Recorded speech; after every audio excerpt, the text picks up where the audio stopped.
All right, so the economic numbers came out today for July, 73,000 to the expected 104,000. They also revised May and June down slightly. Okay, not great on the surface, but things aren't always what they seem. I'm going to tell you why this is not a negative direction for the country and how this headline doesn't include all the data you need to know. But it seemed to fool CNBC. It's a little shocking. The jobs number? Yeah. It's 73,000. The rates, jobs were added in July. That was obviously below what those who follow this had anticipated. Well, because you have a and then it was the revision in June, I think, and you heard Steve Leisman going on about it, of course, in the last hour. First off, Jim Cramer, if you heard him trail off at the end, interest rates are not plummeting. You might have seen Trump tweeting about it. I don't know. But let me just say, these people who come up with these numbers do not know what they are doing. The fact that the people who have the data then mess up the analysis of this data and then have to go back and revise it, it's just another reason why I don't put a lot of stock in these numbers. It's nice when they're up, but look, Trump pointed this out today. He said, quote, "I was just informed that our country's jobs numbers are being produced by a Biden-era appointee, Dr. Erica McAntifer, the Commissioner of Labor Statistics, who faked the jobs numbers before the election to try to boost Kamala's chances of victory. We need accurate job numbers. I have directed my team to fire this Biden political appointee immediately.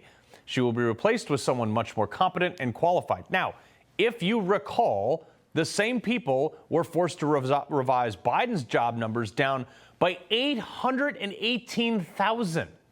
Look, is it great? Not on the surface, like I said. And that's what this lib is actually trying to do with this headline. She's trying to make it look bad. But what she's trying to hide is, if you look at the economic shift that is actually happening right now, these numbers are grossly misleading to the core of what is happening. And quite frankly, I'm going to tell you why they're irrelevant. We are economically far better off than we were under Biden, even aside from all of Trump's trade advancements. Okay, let me walk you through your first argument with your liberal in-laws on these numbers over dinner this weekend that you know is going to come up. First, July and August are historically the lowest job creation months. And look, here's a bunch of headlines under Obama, then Trump won, and then Biden, of them dipping during the summer months. Why? Well, because people are on vacation and companies are not focused on expansion and aggressive growth. Also, these numbers reflect both full and part-time. I'll tell you more about that in a minute and why that's important. But there are very few part-time jobs that are being hired in July because most of them got hired at the beginning of the summer, May and June. The other thing, and in the same vein, remember the staple of the economy under Biden? Diversity is our greatest strength. And it was like this new hiring fad where all these huge companies, you're seeing it right there, rushed to create jobs that checked social boxes but didn't increase productivity. All of a sudden, though, they all realized in the last few months, mostly since Trump took office, that, oh, whoops, these jobs don't actually produce anything. They cost companies a ton of money. They only lead to racial quotas that force companies to hire on the basis of skin and color, not the actual talent of the applicant. And they created more animosity than ever before because people are now asking the question, like, hey, did these people get hired for DEI reasons or because they're qualified for their jobs? I mean, seriously, be honest. How many of you worked somewhere and heard someone ask, like, hey, yo, is this a DEI hire? Like, you've heard it. I say it here sometimes as a joke.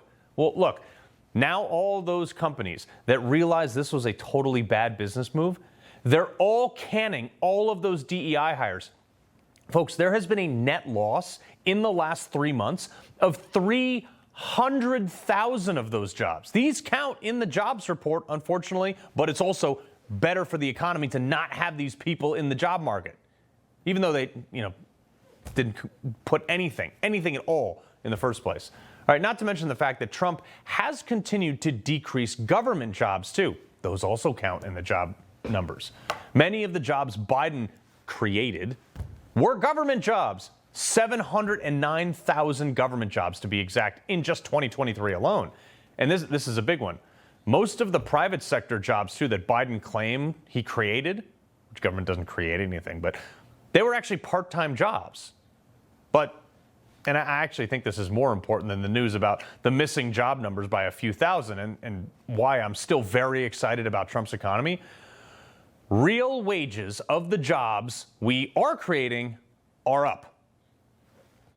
Average hourly earnings on month-to-month basis come in as expected, up 0.3, and if we look at year-over-year perspective, up 3.9. That's important. That's 1/10 higher than expected, 0.2 higher than the 3.7 in the rearview mirror.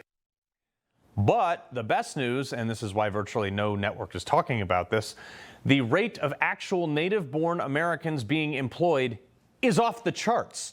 830,000 as of July, to be exact.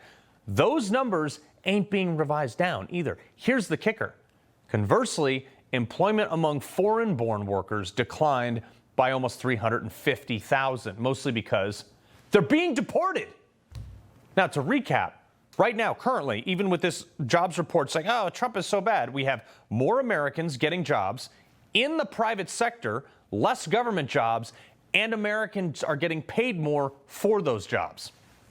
This is why I'm pumped about Trump's job market. He's completely shifting the demographic of our entire workforce. Not only is Trump forcing companies onshore, he's making sure Americans are getting those jobs and getting paid for it without raising the minimum wage like California did. Take notes, Gavin Newsom. Trump's border protocols are the #1 driver in this shift. Up until 6 months ago, so many companies were actually employing illegal labor for a lot of their tasks, and now they're not. Prior to Donald Trump and Tom Homan, who's going to join me in just a second, huge parts of our economy were being filled by illegal immigrants, which displaces Americans. And here's what they won't tell you on CNBC with Jim Cramer. Where was that money going when those who weren't supposed to be here in the first place were getting paid by it? In 2022 alone, they shipped $800 billion with a B dollars worth of wages out of our economy, much of which was untaxed due to day labor and cash payments, which means not only did our economy miss out on money being spent here, but the U.S. government lost that as tax revenue in large part too. Trump's immigration policies have brought that to a near halt. Again, this is why these job numbers today don't really bother me. We may have created less jobs than the month before, whatever, but they are real jobs that pay well to the right people. One of the biggest things we faced recently is young people trying to get jobs in this economy. Entry-level jobs, up until 6 months ago, were heavily populated by low-skilled migrant workers, especially in service and labor industries, which squeezed the market for American citizens to compete in that same sector. And Tom Homan has been cleaning this sector out so our kids can go get those entry-level jobs and start their careers. Folks, I say it all the time. Let the man cook. He's onto something. He loves the Constitution. He fights for what's right. He hates the bad guys. He's a freedom warrior. He's your freedom warrior. Watch Carl Higbie every weekday on Newsmax.